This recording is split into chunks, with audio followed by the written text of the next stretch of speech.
Hi there, it's Leandra from PaperArtsy, and I've got another video today which is based on a lot of requests I've had on the back of a blog post I did a few weeks ago. So the blog post was all based on this particular piece here. I recently went to a Finnabar class, and Anna Dabrowska does a lot of work with her amazing embellishments that she has through Prima. And the mechanicals range has got lots of different bits and pieces, plus she uses various embellishments from the Prima range. And of course, having a large stash of that kind of stuff lying around in my craft supplies, it's quite nice to use them to create clusters. And that's what this post is all about. So if you want to learn about how to do that sort of thing, you need to go to a Fin class because they're just so much fun. And I quite like the idea of what she's done. She tends to do it with lots of sprays and lots of very metallic paints. But of course, with our frescoes, we can get completely different effect using the matte paint. And Treasure Gold on top's a nice finishing effect. So I wanted to start by showing you this heart that I altered the other day. We have a wall in our house that we call the Wall of Love, and it's just got lots of different hearts on it, various shapes and sizes, and they tend to predominantly be white, and this one was a very yellow, so I decided to add some bits and pieces to it and make it more in keeping with the colour combination that we've got on the wall. So that was just all painted white. It had a wash of taupe over the top, and then there actually is a very smallest amount of pewter on there to just give a little bit of a metallic effect, but it's very subtle when you use pewter or silver over top of pale paints. So in this video, I wanted to show you the complete opposite of what you can do if you move on to darker coloured paints. And I'm moving well out of my comfort zone, going straight into pinks and purples, which are not usually what I work with at all. But I have prepared one, and I'm just going to show you how I want to build up the colours on it, and then use perhaps a classic or Treasure Gold or something copper maybe. We'll see how it goes. But that's the aim. We're going to paint the whole thing dark and then come over the top with some Treasure Gold. So the way I prepared this heart, it is actually the inside of a canvas. You saw this in one of the other videos recently where I had cut a heart out from a canvas. So this is the cut out section. I then slathered grunge paste tinted with this colour, which is Spanish mulberry, and I slathered the grunge paste in the Spanish mulberry over the top and then started pressing items into the grunge paste. I also used my heavy structure gel medium. This is the one that I've been using at the moment, but any gel medium that's got a heavy structure will work really well. They're much stronger to use as an adhesive when you're sticking down dimensional embellishments. They're also quite good for metal onto, you know, really weird surfaces. So all of these items were stuck down, and then I left it overnight to dry up thoroughly. If you're going to spray a liquid onto something like this, then you definitely want to make sure everything's dry, or if the glue isn't dry and you spray a liquid on top, then you're just going to end up with things falling off.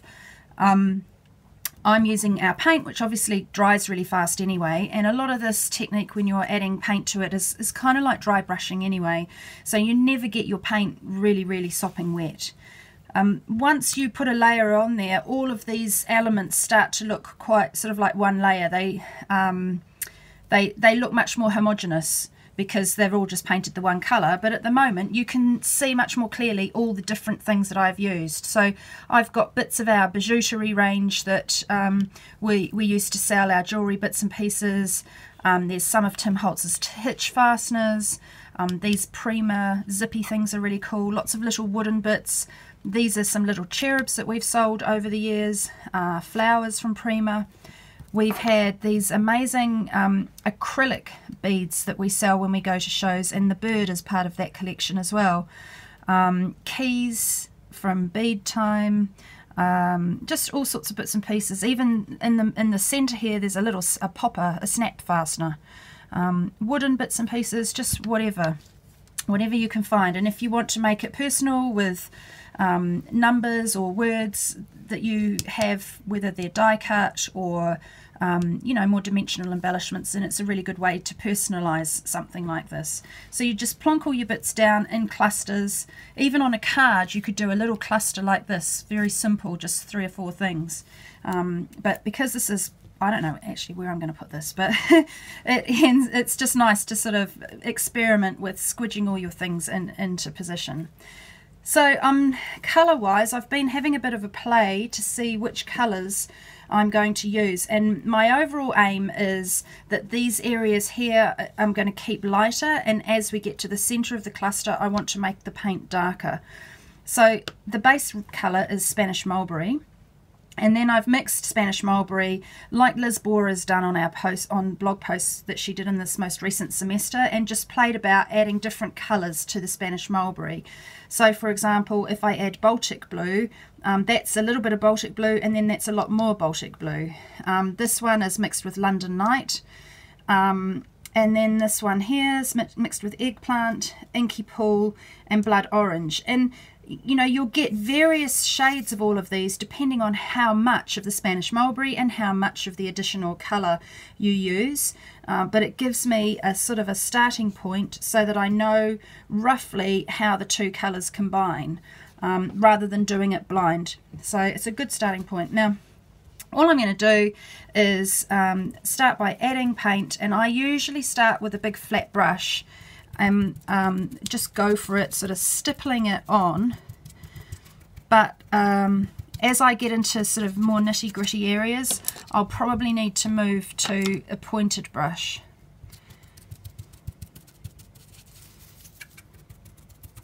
So I'm just going to plod along with this, and then we'll cut the video and come back and show you various stages throughout the process, because it's obviously, as you can see, it does take a while to get those paint layers built up in the early stages.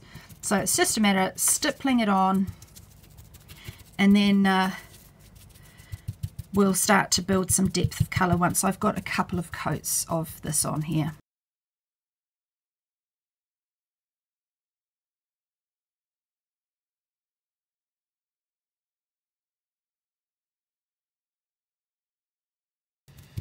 So here we are, we've just fast forwarded a little bit, and now I've got to the point where I've added some of the Spanish mulberry around all the edges, and I've now done 3 coats of stippling over all of these items, and now you can see that they're all really well covered. The Fresco paints are fantastic on top of anything metallic. We've got shiny little bauble things in there.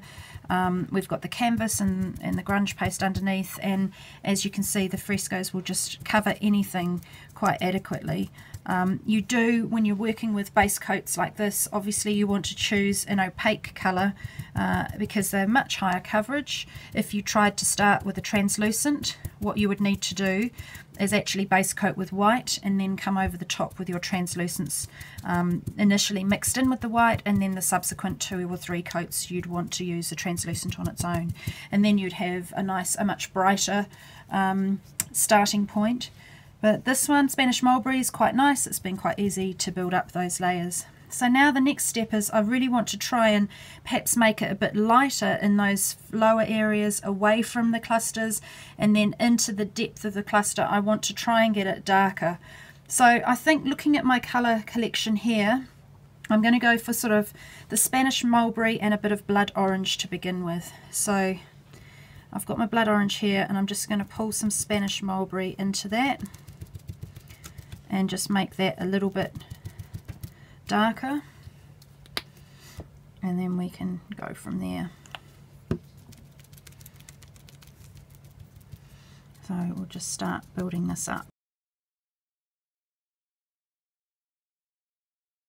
So where it starts to join onto the flatter areas here, what you want to do is stipple it on and then take a baby wipe and just soften it back out so that you don't have a tide mark where it matches the other colours. So just put it on and then soften it back a little bit, so then you get this nice gradual change of colour rather than it being really instant.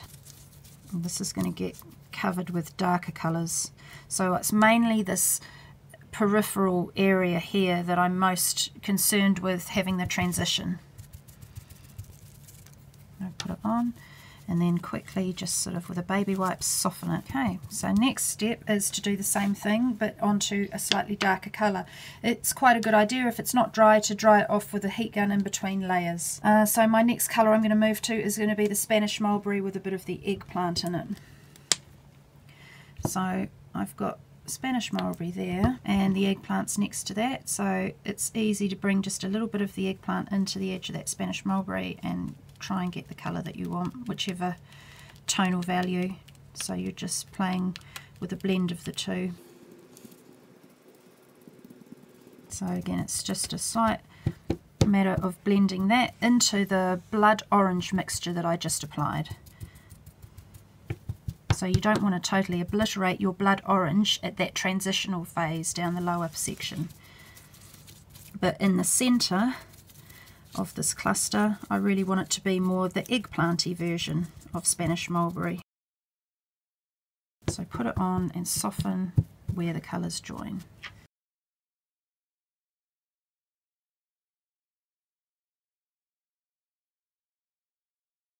Sometimes it changes a little bit as it dries. Some paints will dry darker and others will dry lighter. It just depends. So you've got to just keep an eye on it as it's drying to sort of see which way it goes.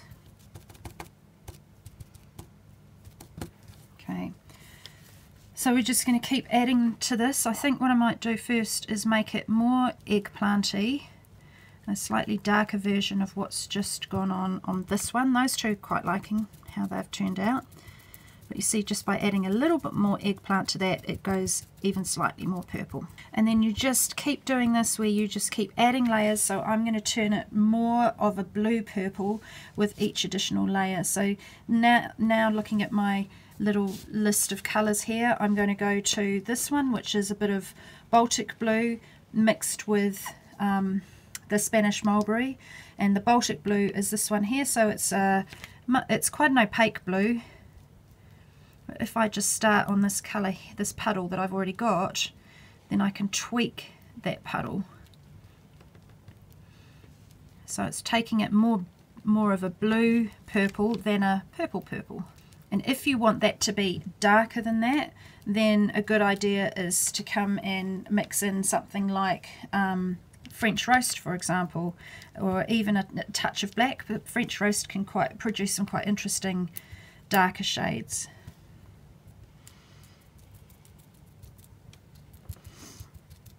This is just getting a little bit wet, so it's reaching the point where I need to zap it with a heat tool before I add too many more coats. But then the advantage of it being wet is it's easier to sort of blend it. So just, you know, see how you go, play it by ear, but I love putting it on and then sort of dabbing off the excess with a baby wipe. Just softens it. I feel like I'm a bit more in control when I do it that way. And the baby wipe is increasingly getting darker as I move on to each of the next colours. So that means that it helps because I'm working within the same colour parameter, and this is slightly tinted to that tone as well. Right, I'm going to give it a zap and I'll be back. So now that colour that I've just applied I've dried that off, and the next step is to add some inky pool to that mix, which is a bit darker again, and just a little bit of inky pool in there, and it's going to make that even that touch darker.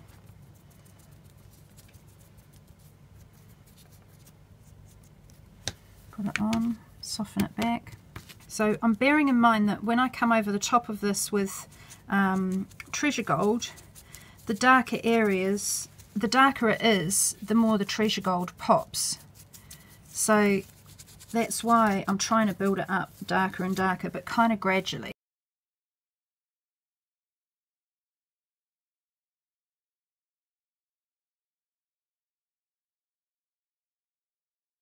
And the brush has got quite dry now, so you know, your choice is, do you sort of bring this dark colour through onto the edges here and sort of dry brush over that texture, and that it acts as a bridge between these areas, but you've still got that pinky Spanish mulberry colour underneath coming through first. As you can see how the dry brushing really allows that texture on the grunge paste that was on the lower level to show up. Now the cool thing about something like this is that you can always go either way. You can always go lighter or you can go darker. It's entirely you're in control with paint, and with the Fresco paints, because they're so opaque, it's much easier to take it lighter again if you want to.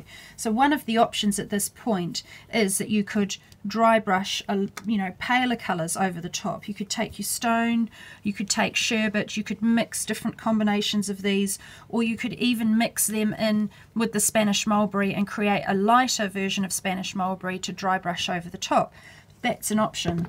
But on this, I wanted to do treasure gold, and as you all know, when you use a metallic over the top of something dark, it pops even more than it does on, say, like a light colour. So that's what we're going to do. So if I go to a separate brush, and this is all pretty dry straight away. This one is Brass Treasure Gold, and I quite like to have a paper towel nearby.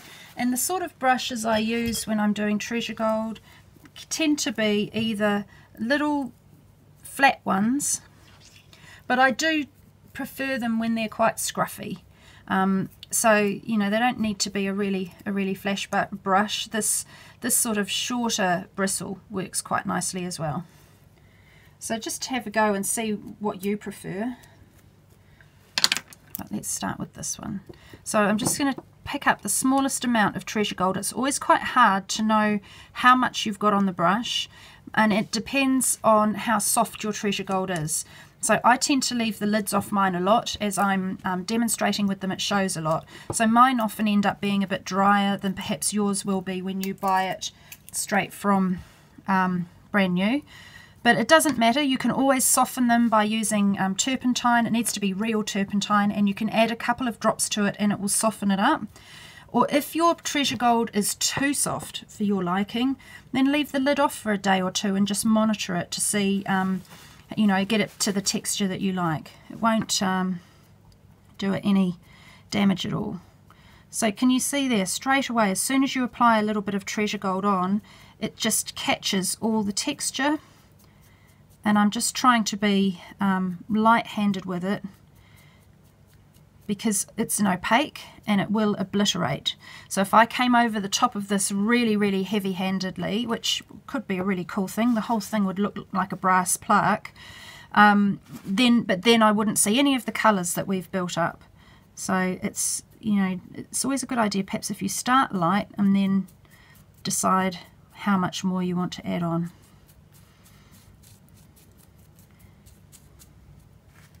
Need to get into that little angel face if I can. So if you're not sure how much you've got on there, take a paper towel, brush off the excess. But the great thing about something metallic is it will always highlight the texture of a piece. It will catch the light, reflect the light back at you so that you can see the texture much more clearly than when it's got a flat matte paint on it.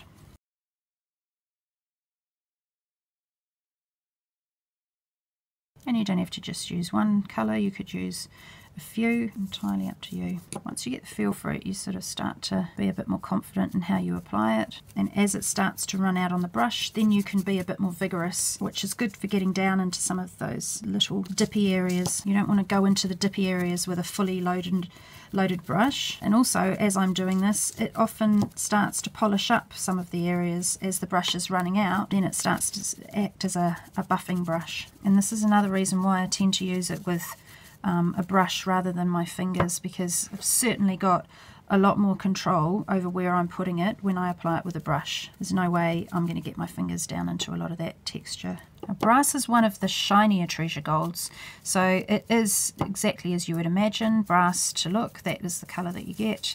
If you wanted a softer gold, then classic is a nice option.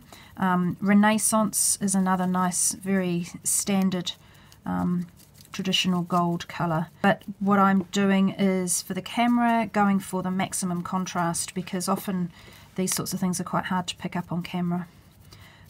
So I thought if I went for the shiny brass one, it would be much easier for you to see. I kind of think my gut feeling is like rose gold would have worked really nice with this, or even copper. Purple and silvers can be good too. This silver and pewter are always quite nice. Okay, so you can kind of see the difference that makes, and I haven't even put very much on there. I've just gone really lightly compared to looking at the areas over the other side where there isn't any. The way the texture is defined, it really adds something to it. We'll just balance it up with these ones. Sometimes you don't realize that an embellishment has so much detail to it, and when you come over the top with treasure gold like this, you find details that you didn't realize were there, particularly on these little resin birds. And then the keys, fantastic how they've been made. So it's really cool when you start to see them come to life. It becomes a bit addictive, treasure gold, once you start doing things like this with it. You realize how much fun it can be, and it's so cool that it just grabs onto those frescoes because of the chalky nature of the fresco. Has a great tooth to the paint, so it really allows this treasure gold to grab on quite successfully. Okay, so just adding that little bit of treasure gold really creates highlights on those areas. I probably wouldn't add treasure gold into the background here, because then those will cease to be the focal point. So by just adding it to those areas, it keeps them highlighted. There's still options for me if I want to lighten that off with perhaps a lighter paint. I can. I might play about a bit more with it and come back and show you later. Okay, so I've decided what I might have a go at is just running a whitewash through the background area here and see if I like that. This is actually stone, and I'm going to put it on, and if I've got a baby white handy, then that's also a good thing. So I'm making that paint really loose, and then I'm just going to pull that straight through and around. So you kind of put it on, and then don't do the whole area in one go.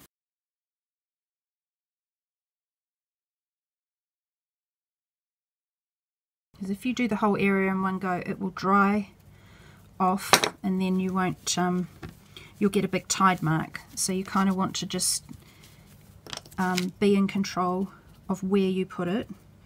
So I'm just trying to get it tucked in around those embellishments.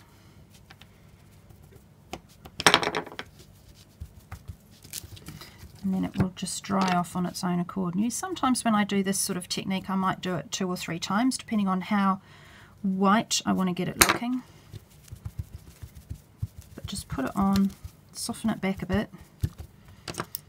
It is a little bit scary, I guess, because you sort of, it knocks it back quite significantly, but once you get on a roll, it's not so bad.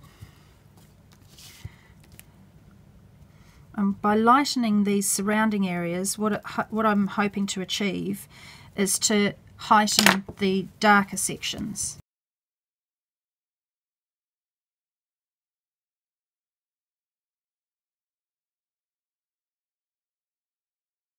So I'm just repeating it again just to have it a little bit lighter.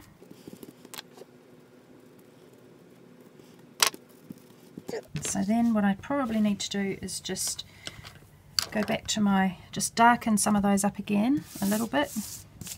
So if I move to a smaller brush like this and go back to my bluey combination that I had earlier, just add a bit of this back on here, and I can always come back with more treasure gold as well. Back to my icky blue baby white.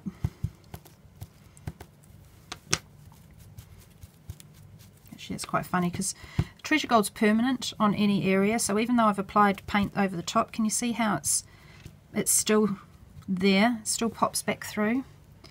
I'm just trying to just get that little transitional phase. There we go, around the edges there. Make that look a bit more blended. This is what I love about paint, is just that you can go one direction, come back the other way, and it's like pushing and pulling on a tug of war and rope. It's until you tweak it to how you want it to be. So it's never finished until you feel that it is. And sometimes, you know, you can even have something that you might have had hanging on the wall for 6 months, and then you look at it again and you're like, do you know what, I need to just change a little bit of that. And you can.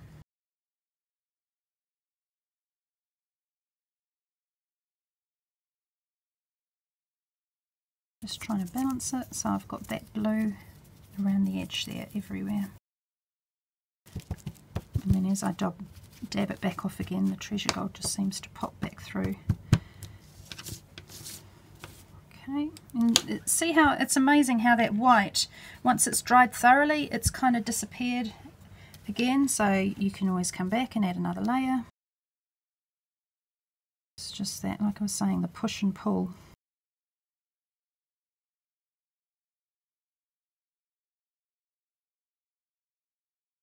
And paint always does tend to look more interesting the more layers you add.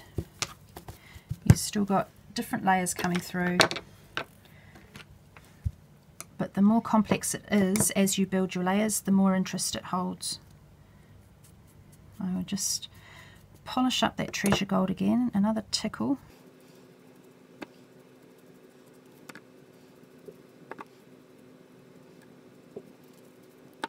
Just to those areas at the very edge where it got dulled off a little bit.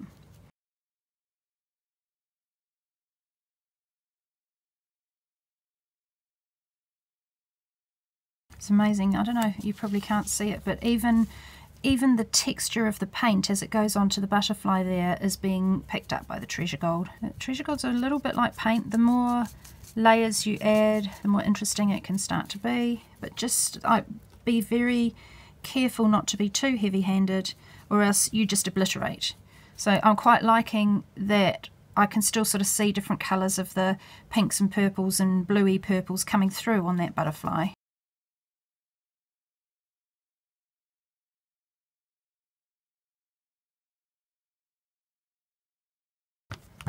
Yep, I think I'm liking that a bit more now that the background here is just a little bit softer.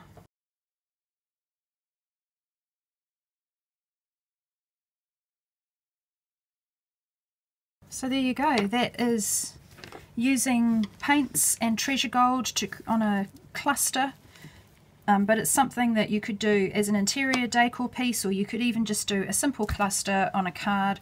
Real fun thing to do in all sorts of situations. But just remember, using just a few Fresco paints and blending darker and lighter shades together to create a custom palette, it gives you these different various tones of paint. So we'll see you again next time. Thanks for joining us.